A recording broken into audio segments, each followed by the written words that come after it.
Doctor stepped off the transport ship and onto the landing platform of New Terran Colony. Her 3 hearts beat in an uneven pattern, a sign of nervousness among her species. Behind her, 5 other members of the research team gathered their equipment. They had traveled across 3 star systems to reach this human settlement, and now their work would finally begin. The collective had studied grief for thousands of years. 12 different species contributed to their understanding of how intelligent beings processed loss. The patterns were clear and consistent. When catastrophe struck, survivors needed isolation. They needed time away from their duties. They needed careful, professional intervention to rebuild their shattered minds. Without these things, recovery was unlikely. The statistics were undeniable. Had read all the literature. She had studied the case files from dozens of worlds. She knew what to expect when populations faced massive death events. Social structures collapsed. Productivity stopped.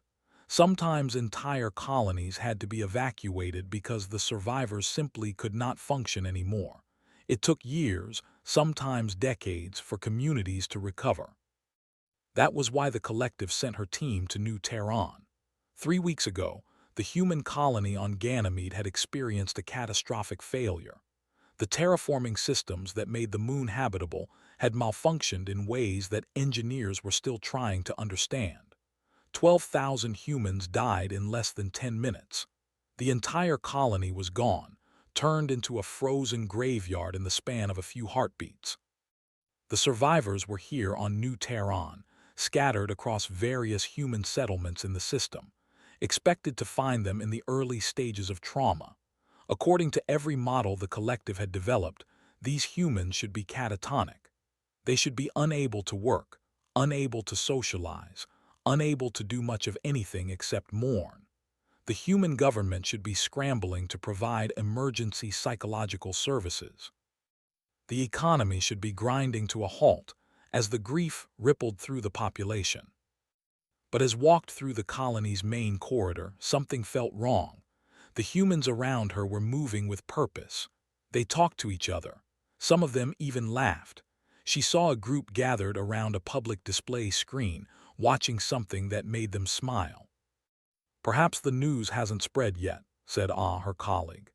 His species had silver skin that changed shade with emotion, and right now he looked puzzled, his skin showing streaks of confused gray. "The disaster happened 23 standard days ago," replied. They all know." Their human liaison, a man named David Park, met them at the entrance to the research center the colony had provided. He smiled and shook hands with each team member, a human gesture of greeting that found somewhat uncomfortable. His grip was firm and warm. "Welcome to New Terran," David said. "I've arranged quarters for all of you, and we've set up interview rooms according to your specifications. I know you're here to study how we're handling the Ganymede situation." "Yes," said carefully.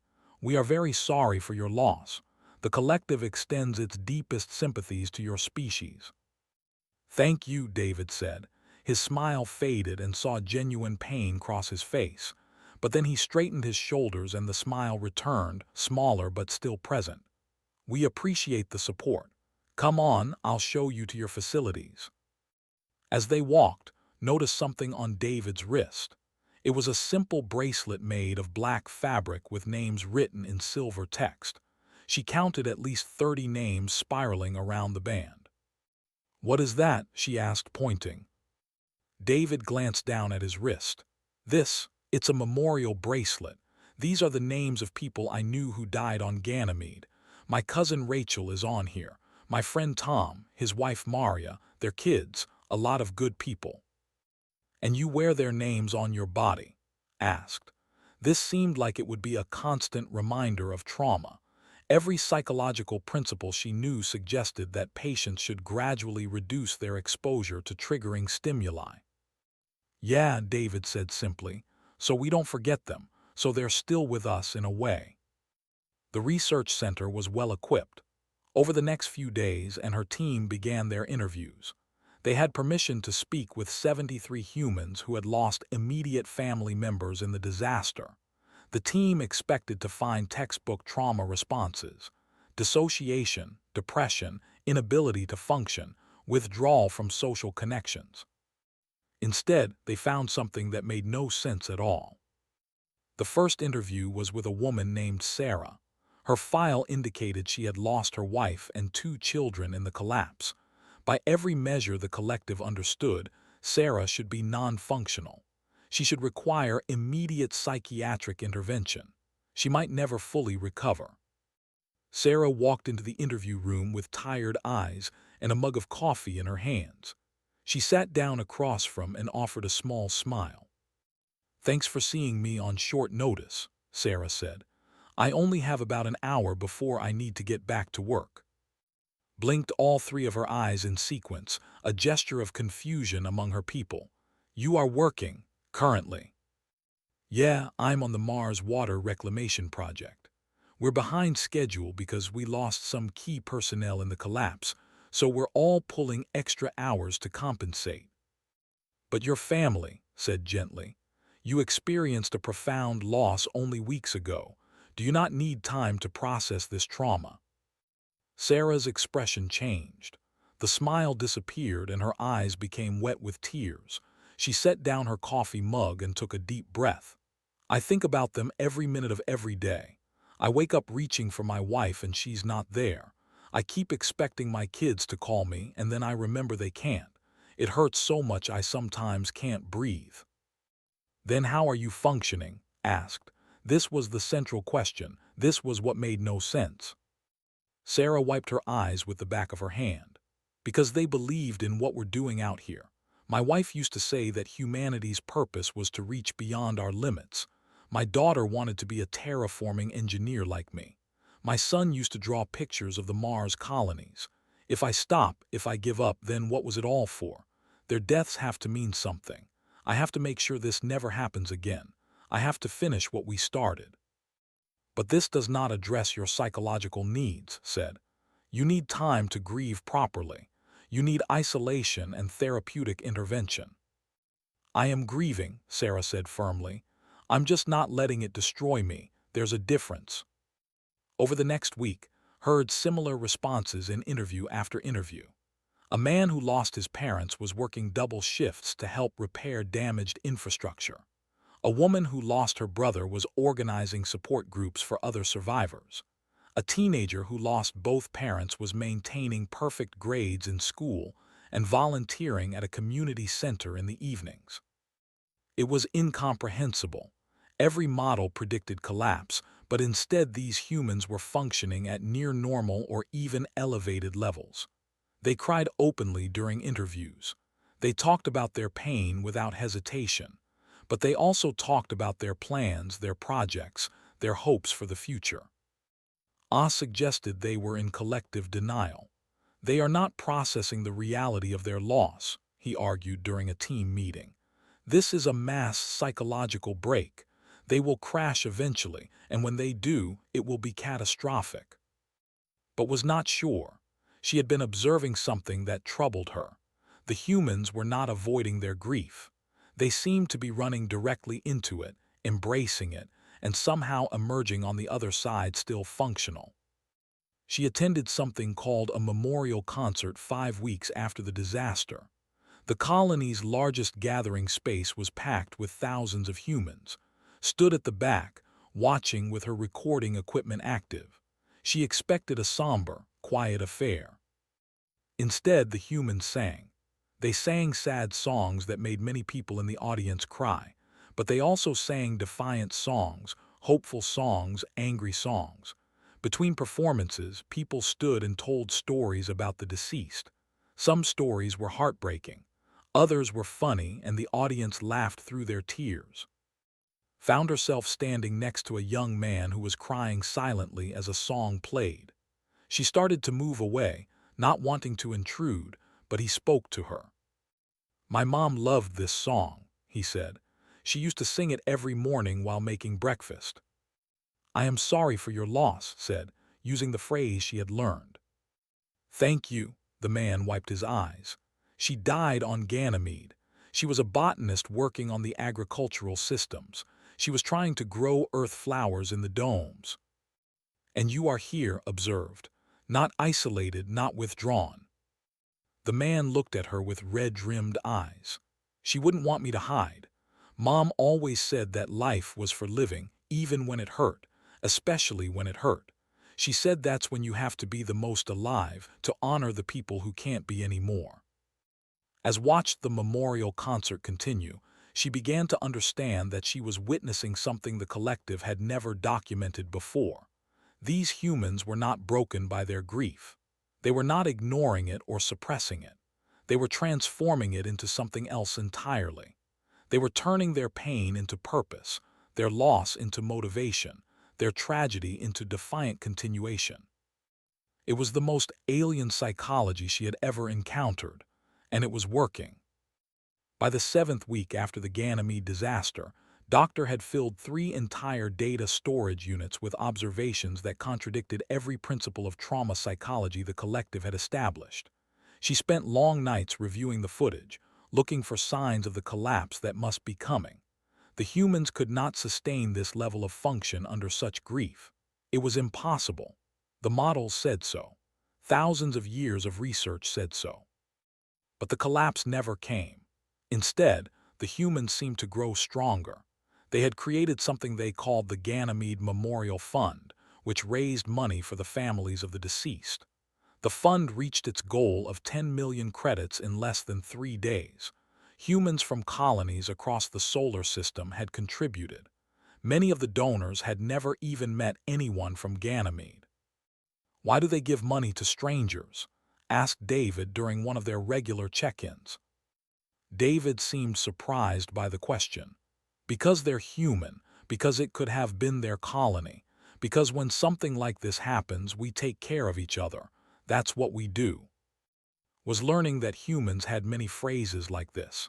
They said things like, "We're all in this together and united we stand, and no one left behind." At first, she thought these were just empty words, the kind of platitudes that all species use to comfort themselves. But the humans actually seemed to believe them. More than that, they acted on them. She interviewed in week 8, had lost his husband, James, in the collapse. The file indicated they had been married for 15 years, was now leading the investigation into what had gone wrong with the terraforming systems. He was working 18 hours a day, barely sleeping, pushing himself to exhaustion.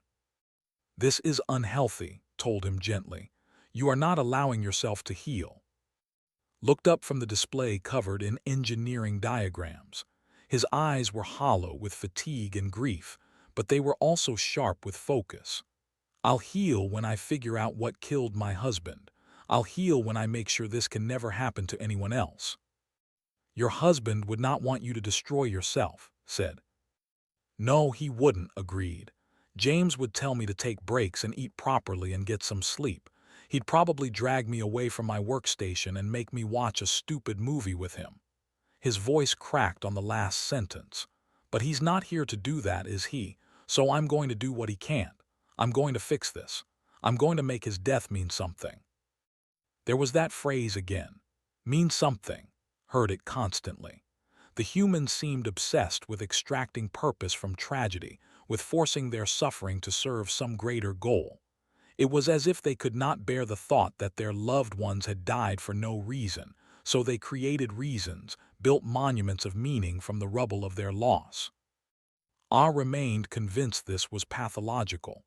"They are in denial about the randomness of the universe," he insisted.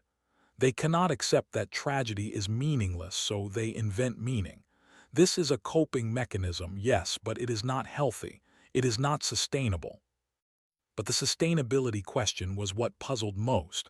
The humans were sustaining this. Productivity in New Tehran had actually increased by 12% since the disaster. The humans called it the Ganymede effect. They were working harder, accomplishing more, pushing themselves further.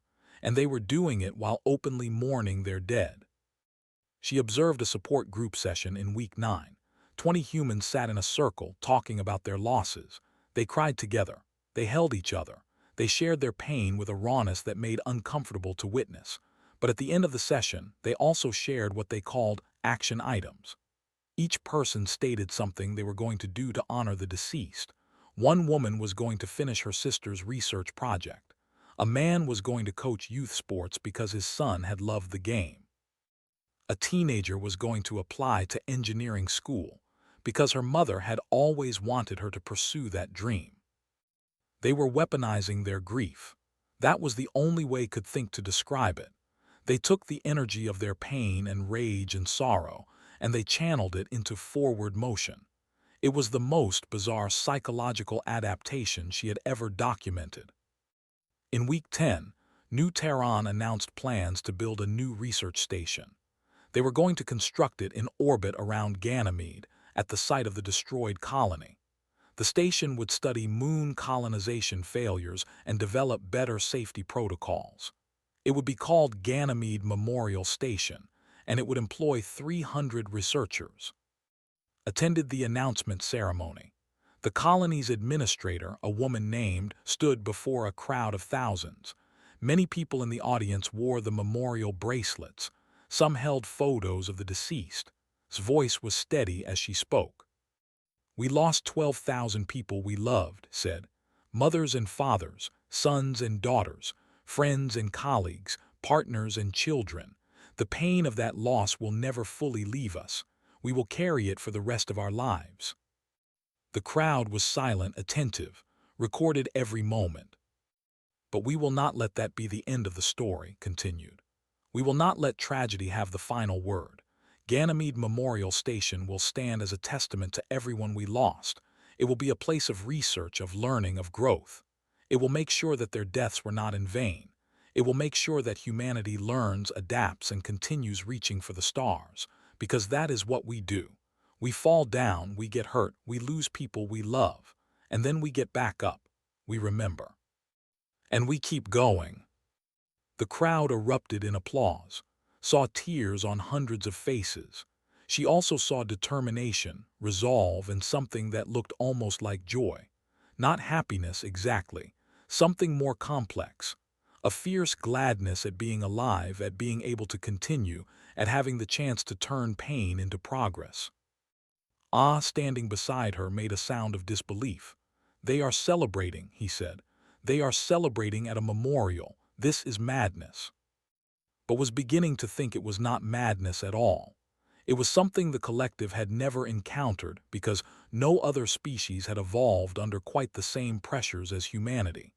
She had started researching human history in her spare time, accessing their databases with proper permissions. What she found shocked her. Humanity had almost gone extinct multiple times. Ice ages that killed most of the planet, volcanic eruptions that blotted out the sun, plagues that wiped out entire continents, wars that threatened to destroy their whole species. And every single time the humans had survived. More than survived, they had rebuilt, adapted, and eventually thrived. Their history was an endless cycle of catastrophe and recovery. They had been forged in a crucible of loss, generation after generation, until resilience became written into their very culture. They had songs about it, stories about it, sayings that captured it. What doesn't kill you makes you stronger. Fall 7 times, stand up 8. This too shall pass. Requested a meeting with some of the human researchers at New Tehran's university. She wanted to understand the cultural mechanisms that enabled this impossible resilience. A professor of human psychology, Dr. Reeves, agreed to speak with her. "You have to understand," said, "humans have always been good at suffering. We're maybe the best species in the galaxy at it, but we're not good at giving up. Those two things together create something unique." "Explain, please," said. Leaned back in her chair. "We feel everything deeply. Pain, loss, grief. We don't suppress those emotions like some species do. We're actually terrible at suppressing our feelings. But we also have this stubborn refusal to let suffering be the end of our story. We lost our megafauna to climate change thousands of years ago. We lost whole civilizations to disease. We've lost so many people to war, disaster, and simple bad luck.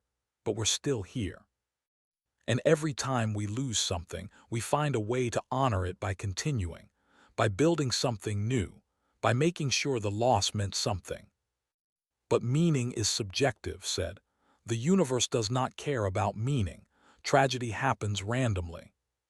True, agreed. But we care about meaning, and we're the ones who have to live with the tragedy. So we create meaning even if the universe won't. We tell ourselves that our loved ones would want us to keep going. We build memorials.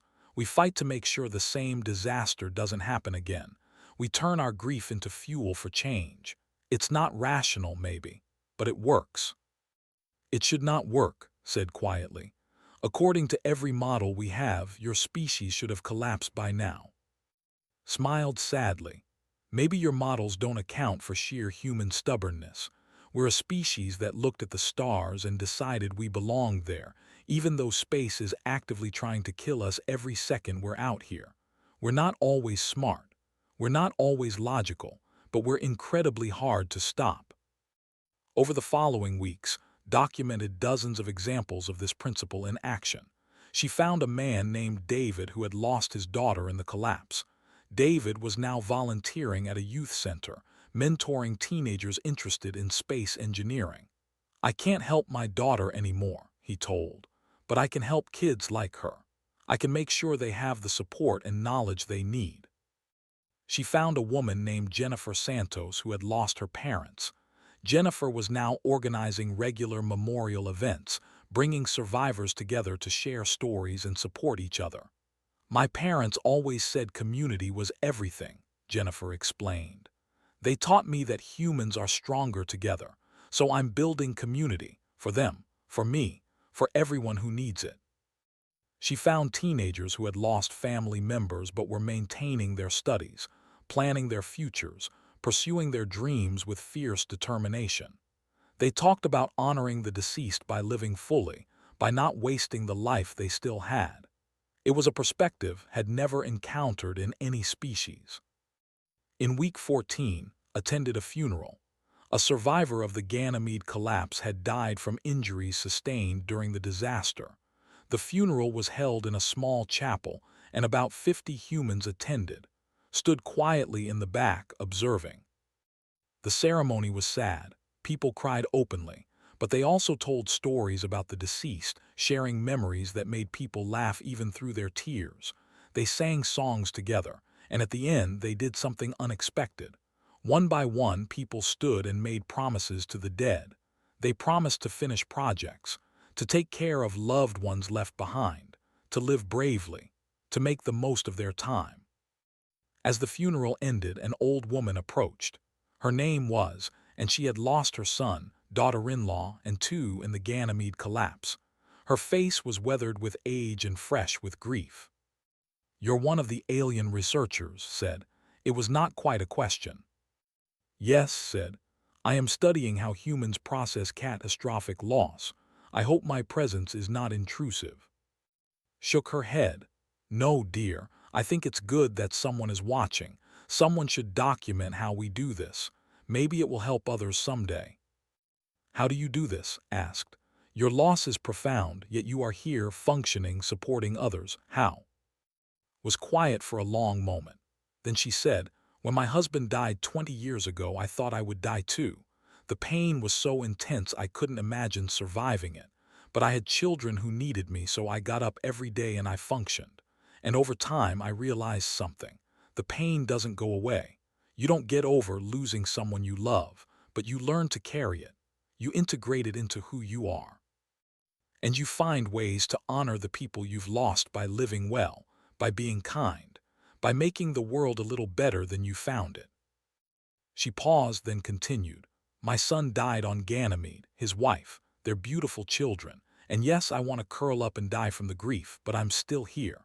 And while I'm here, I'm going to keep their memory alive. I'm going to tell stories about them. I'm going to support the research that might prevent another tragedy. I'm going to love the people around me as fiercely as I can, because that's what it means to be human. We carry our dead in our hearts and we keep walking forward." 3 months after the Ganymede collapse, Doctor prepared to present her preliminary findings to the collective's Grand Council. She had compiled 16,000 pages of data, hundreds of hours of video recordings, and detailed psychological profiles of 200 human subjects. The work had taken everything she had, and she still was not sure the council would believe her conclusions. The presentation chamber was a massive spherical room where representatives from all 12 species of the collective could attend in person or via hologram. Stood at the center, her research team arrayed behind her for support. The council members watched her with curious eyes of various shapes and colors. They expected her to confirm what they already knew, that humans processed grief like every other species, that the models held true, that the universe was understandable and consistent. Instead, she was about to tell them that everything they thought they knew about grief psychology was incomplete. "Honored council members," began, her voice steady despite her nervousness. "I come before you with findings that challenge our fundamental understanding of how intelligent species process catastrophic loss. The human response to the Ganymede disaster does not conform to any established model in our literature." She brought up the first data display, showing recovery rates. "According to our predictions, humans who lost immediate family members should show a functionality rate of approximately 43% at the 3-month mark. The actual rate we observed is 94%. Murmurs rippled through the council. Several members leaned forward, their attention sharpening. "Moreover," continued, "the colony's overall productivity has not declined as predicted. It has increased by 12%. Social cohesion has strengthened rather than fragmenting. Mental health metrics, while showing elevated stress responses, do not indicate the catastrophic breakdown we anticipated." Council Member N, a representative from the 7th Circle species, spoke up. "This is clearly measurement error. No species can maintain function under such conditions." "I thought so too," admitted. "My team and I checked our instruments multiple times. We expanded our sample size. We observed covertly to ensure our presence was not influencing behavior. The results remained consistent." She brought up video footage from the memorial concert, the support groups, the funeral. She showed the council humans crying openly while making plans for the future. She showed them the memorial bracelets, the scholarship funds, the research initiatives. She showed them humans who were simultaneously broken and functional, grieving and determined. "What pharmaceutical interventions are they using?" asked Council Member Sora, whose species had developed extensive psychoactive medications. "What government programs support this recovery?" "No pharmaceutical interventions beyond standard counseling medications used by a small percentage," replied. "And while there are support programs available, participation is voluntary. The humans are self-organizing their recovery through cultural mechanisms we do not fully understand." She took a breath and continued with the most controversial part of her findings. "I believe humans have evolved a fundamentally different relationship with grief than other known species. Their evolutionary history involved repeated near-extinction events, ice ages, climate catastrophes, disease pandemics, and warfare. Humanity experienced major civilization-threatening disasters approximately every 500 years throughout their development." Another display showed a timeline of human history, marked with red indicators for major catastrophes. The markers were disturbingly frequent. Under such conditions, species typically either develop strong suppression mechanisms or fail to develop advanced civilization at all, explained. Humans did neither. Instead, they developed what I am terming adaptive resilience integration. They feel grief fully and intensely, but they have cultural frameworks that transform grief into motivation. They weaponize their pain, turning it into fuel for continuation and growth. "This is maladaptive," N objected. "They are avoiding the natural psychological need for recovery time." "I thought so too," said. "But I interviewed a human teenager named who lost both parents in the collapse. With your permission, I would like to play a portion of our conversation." The council indicated agreement, played the recording. His young face appeared, tear-streaked but determined. They taught us that humanity doesn't stop, said in the recording. We fall, we grieve, we hurt, but we get back up. That's what makes us human. My parents used to tell me stories about how our ancestors survived the ice ages, the plagues, even the wars we fought against ourselves. They said that every time humanity faced extinction, we found a way to survive. Not because we were the strongest but because we refused to give up. So I'm not giving up now. I'm going to finish school. I'm going to become an engineer like my mom. I'm going to help build colonies that are safer than Ganymede. And every time I do something good, every time I help someone, that's me honoring my parents. That's me proving that they raised someone strong. The recording ended. The council chamber was silent for a long moment. The humans have integrated resilience into their core cultural identity, said. They have sayings, songs, stories, and social practices all designed to reinforce one central message. Survival is the appropriate response to tragedy. They do not suppress their emotions. They feel everything deeply, but they channel those feelings into action. They transform loss into legacy. They make their grief mean something by ensuring that the deceased are honored through the continuation of their work, their dreams, their values. She showed them footage of, still working 18-hour days to understand the Ganymede failure. She showed them Sarah, who had returned to her engineering work while still openly mourning her family. She showed them the plans for Ganymede Memorial Station, a research facility built on the site of tragedy. This station will employ 300 researchers, said. It will study colony safety, terraforming failures, and disaster prevention. The humans call this making sure it never happens again. They believe that by learning from their losses, by building something constructive from their pain, they give meaning to the deaths. This is not suppression or denial. This is transformation. Council member, whose species was known for their philosophical nature, spoke thoughtfully. You are saying that humans have culturally evolved to treat tragedy as a catalyst rather than an endpoint. Yes, said, grateful that someone understood. Exactly that. They see catastrophe as something to overcome, not something that defeats them. They have a saying, what doesn't kill you makes you stronger. They actually believe this, and their behavior supports it. She brought up comparative data from other species' disaster responses. The contrast was stark. Where other species isolated and humans congregated and supported each other. Where other species needed years to return to function, humans returned within weeks. Where other species required extensive governmental intervention, humans self-organized their recovery. There is a concept in their literature, continued, of a creature called a phoenix. It is a mythical bird that dies in flames and is reborn from its own ashes. This is not mere fantasy for humans. It is a psychological template. They see themselves as a species that rises from destruction.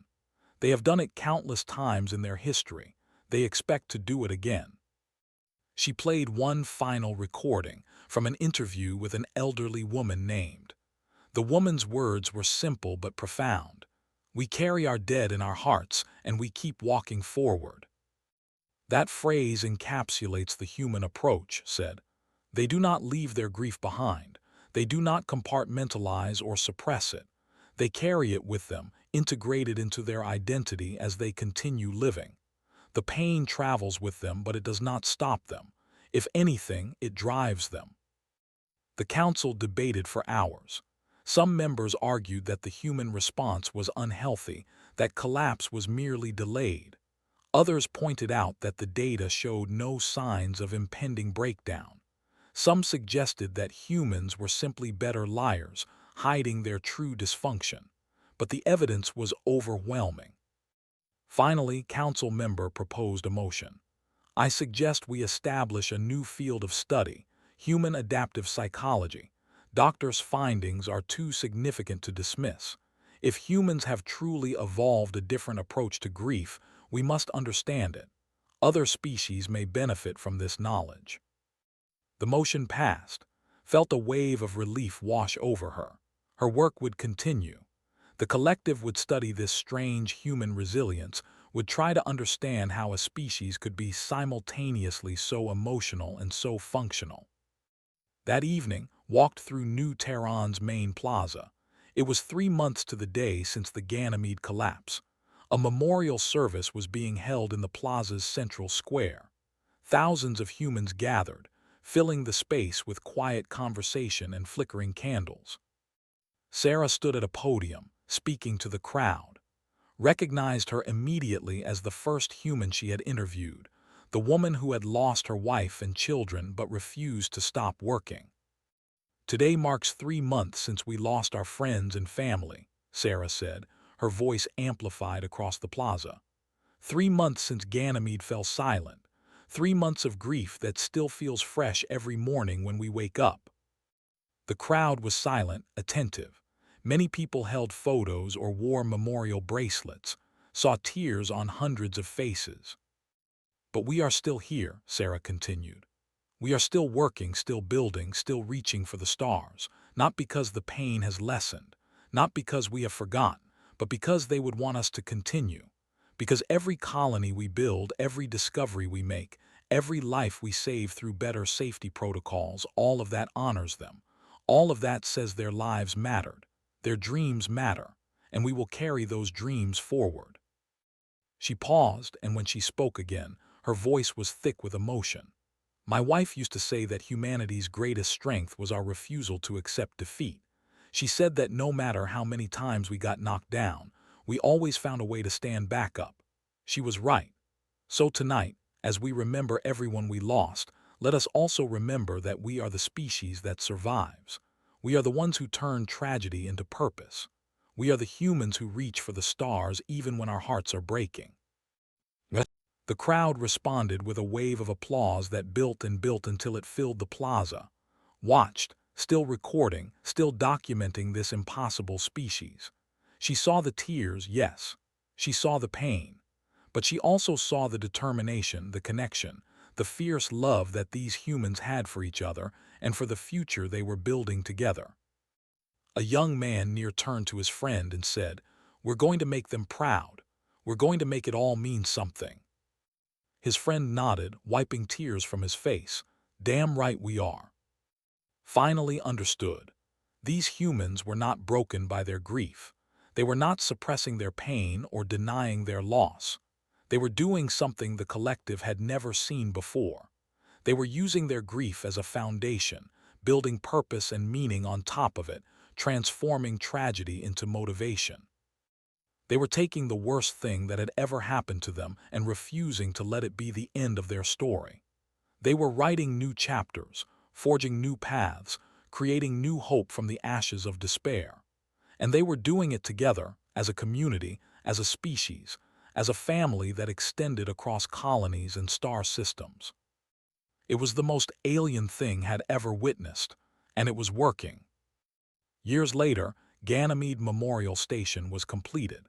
It became one of the premier research facilities in human space, employing over 500 scientists and engineers. The station's work led to 17 major improvements in colony safety protocols. It prevented 4 separate potential disasters over the next decade. Thousands of lives were saved because of research conducted there. The station also became a pilgrimage site. Humans from across the solar system came to pay their respects to the 12,000 who died. They walked through memorial gardens where trees were planted in honor of each victim. They read the names inscribed on the memorial wall. They left flowers, letters, photos, and small mementos. But it was not a place of despair. The station hummed with life and purpose. Researchers worked in laboratories named after the deceased. A school on the station taught young engineers, funded by the Memorial Scholarship Program. The station's motto,